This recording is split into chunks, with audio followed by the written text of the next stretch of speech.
आऊज़ुबिल्लाहिमिनश्शैतानिर्रजीम बिस्मिल्लाहिर्रहमानिर्रहीम। मैं हूं सरदार आमिर ज़ैर एडवोकेट और आप देख रहे हैं मेरा YouTube channel house of justice. Bank से कर्ज़ा जब भी आप लेते हैं तो उसका मुकम्मल प्रोसीजर क्या होता है, उसके लिए कौन कौन से डॉक्यूमेंट्स रिक्वायर होते हैं और उस पर कितना ख़र्चा आता है, गवर्नमेंट की फ़ीसेस कितनी हैं और उसके अलावा जो एक गैर सरकारी ख़र्चा होता है। मिसाल के तौर पर अगर आपने कोई लॉयर हायर किया है या कोई आम आदमी जो इन मामलात को जानता है तो उनकी फ़ीसेस वगैरह क्या होंगी, तो ये सारी चीज़ें आज की वीडियो में डिस्कस करेंगे। हर बैंक की अपनी अपनी पॉलिसीज़ होती हैं कि वो जब भी आप उनके पास कर्ज़ा हासिल करने के लिए जाते हैं या कर्ज़ा अप्लाई करते हैं तो वो आपसे अपनी पॉलिसी के हर बैंक, ये आपके पर डिपेंड करता है कि आप किस बैंक से कर्ज़ा लेना चाह रहे हैं। तो ये उस बैंक पे की अपनी पॉलिसी पर डिपेंड करता है कि वो आपसे कौन से डॉक्यूमेंट्स रिक्वायर करेंगे। लेकिन जो नॉर्मली जो डॉक्यूमेंट्स रिक्वायर होते हैं तो उनमें जब आप सबसे पहले जब आप किसी बैंक के पास जाते हैं तो वो आपको कहते हैं कि आप अपने टाइटल डॉक्यूमेंट लाएं। टाइटल डॉक्यूमेंट से मुराद क्या है कि अगर आपने वो मकान या प्लॉट वगैरह जिसके बदले आप कर्ज़ा लेना चाह रहे हैं किसी से ख़रीदा है तो आप उसकी ओरिजिनल रजिस्ट्री जो होगी वो पेश करेंगे कि ये मेरे इस प्लॉट या मकान की रजिस्ट्री है जिसके बदले में मैं ये कर्ज़ा लेना चाह रहा हूँ। तो ये जो रजिस्ट्री होगी ये आपका टाइटल डॉक्यूमेंट है। या अगर कोई ऐसी प्रॉपर्टी है जहाँ पर रजिस्ट्री नहीं होती और वो प्रॉपर्टी, या जैसे मिसाल के तौर पर वो प्रॉपर्टी आपकी कोई जद्दी जायदाद थी, अब उसकी तो रजिस्ट्री नहीं होगी, वो विरासती इंतकाल के ज़रिए आपके नाम मुंतकिल हुई है, तो उस सूरत में फिर इंतकाल की कॉपी पेश करेंगे जहाँ पर वो इंतकाल आपके नाम पर हुआ और उसके बाद फ़र्द बराए रिकॉर्ड आप पेश कर दें जिसमें अभी वो प्रॉपर्टी आपके नाम पर है, तो ये आपका टाइटल डॉक्यूमेंट है। उसके बाद जो दूसरा डॉक्यूमेंट वो बैंक वाले रिक्वायर करते हैं वो होता है फ़र्द बराए NEC। इससे मुराद वो फ़र्द होता है जिससे ये साबित हो कि आपने इस प्रॉपर्टी पर पहले कोई लोन हासिल तो नहीं किया हुआ। ये ना हो कि आप जिस प्रॉपर्टी पर अभी लोन अप्लाई कर रहे हूँ वो आप ऑलरेडी किसी और बैंक से, किसी और कंपनी वगैरह से आप वो कर्ज़ा ले चुके हों और उनके पास आपने वो मॉर्गेज करवा चुके हों। तो ऐसी सूरत में फिर ये जो सारी बैंक इस बैंक के साथ आप कार्रवाई करें तो ये चूँकि आगे चल के ये कामयाब ना हो और बैंक आपको लोन ना दे, तो वो इसलिए फिर फ़र्द बराए NEC रिक्वायर करते हैं ताकि उससे इनिशियल स्टेज पर ये पता चल जाए कि ये प्रॉपर्टी किसी तरह की भी कर्ज़ वगैरह आपने उस पर हासिल नहीं किया और मॉर्गेज वगैरह कहीं पर नहीं हुई। तो ये बेसिकली इस मकसद के लिए मांगा जाता है।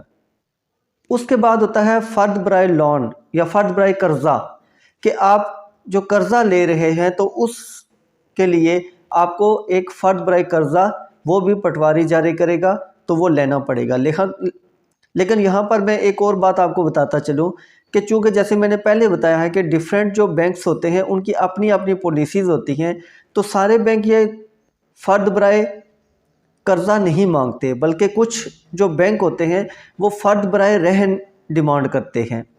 अगर कोई बैंक फ़र्द बराए रहन डिमांड करता है आपसे तो इसका मतलब है फिर आपको जो पहले वाला फ़र्द बराए उसूल कर्ज़ा या फ़र्द बराए लोन वो लेने की ज़रूरत नहीं है। अगर आपको बैंक जिसमें आप गए हैं तो वो कहता है कि आप फ़र्द बराए रहन लेके आएँ, तो फिर उस सूरत में आप फ़र्द बराए उसूल कर्ज़ा के बजाय फ़र्द बराए रहन हासिल करेंगे। जो भी उस बैंक की डिमांड होगी आपने वही फ़र्द लेना है।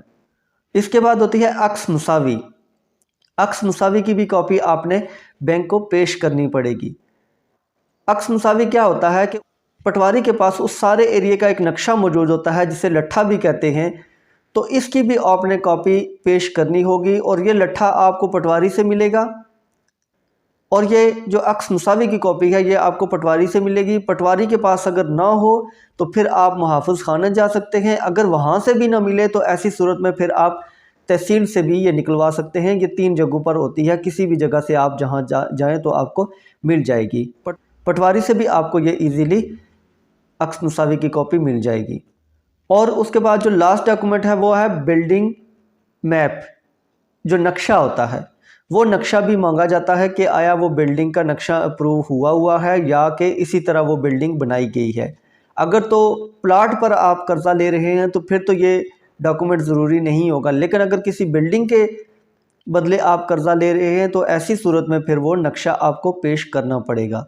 ये सारे डॉक्यूमेंट्स जब आप पेश कर देंगे उसके बाद एक टीम जाएगी बैंक की, जो मौका पर जाके देखेगी और ये सारी चीज़ें फिर इसके अलावा ये डॉक्यूमेंट्स जितने भी हैं वो अपने लीगल डिपार्टमेंट को भेजेंगे। उनका जो लीगल डिपार्टमेंट है, जो बैंक का लीगल डिपार्टमेंट है, वो इन डॉक्यूमेंट्स को देख के और उसके अलावा जो उनकी टीम है वो मौका पर जाके सारी वो अपने तौर पर सेटिस्फेक्शन करेंगे जी। तो उसके बाद वो फिर कहेंगे कि ठीक है, ये प्रॉपर्टी जो है जिसके बदले कर्ज़ा अप्लाई किया गया है वो ठीक है, हम इसके बदले कर्ज़ा दे सकते हैं। तो उसके बाद फिर आगे प्रोसीजर चलेगा।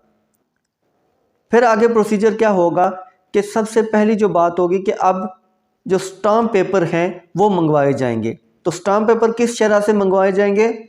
अगर तो आप पंजाब में हैं तो फिर वो 0.45% उस पर टैक्स लगेगा। मिसाल के तौर पर अगर 1 लाख रुपए अगर आपने लोन अप्लाई किया है तो उस पर 4500 रुपीज़ उसके स्टाम्प पेपर आएंगे। 1 लाख रुपए पर 4500 रुपये के स्टाम्प पेपर लगेंगे। इसी तरीके से अगर 2 लाख है तो फिर 9000 हो जाएगा। तो ये जो शरह है 0.45% है, उसके हिसाब से ये स्टाम्प पेपर ख़रीदे जाएंगे। इसके अलावा जो बाकी अखराजात हैं, जैसे कोई फ़ीस वगैरह होगी किसी वकील की, या अगर कोई और आदमी आम आदमी आप उसके थ्रू करवा रहे हैं तो वो अलग से होगी।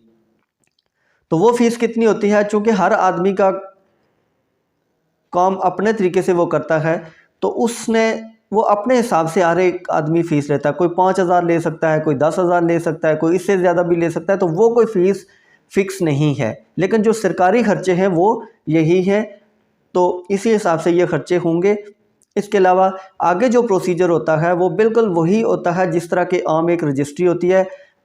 ये जब आप स्टाम्प ले लेंगे उसके ऊपर मॉर्गेज डीड टाइप होगी, उसकी 3 कॉपीज़ टोटल बनेंगी, 1 ओरिजिनल होगी, 2 उसकी फ़ोटो कॉपीज़ करवा के तीनों के ऊपर जो 2 गवाह हैं और जो मॉर्गेज कर रहा है और जिसके नाम की जा रही है वो उन सब के साइन और निशान अंगूठा करवाया जाएगा।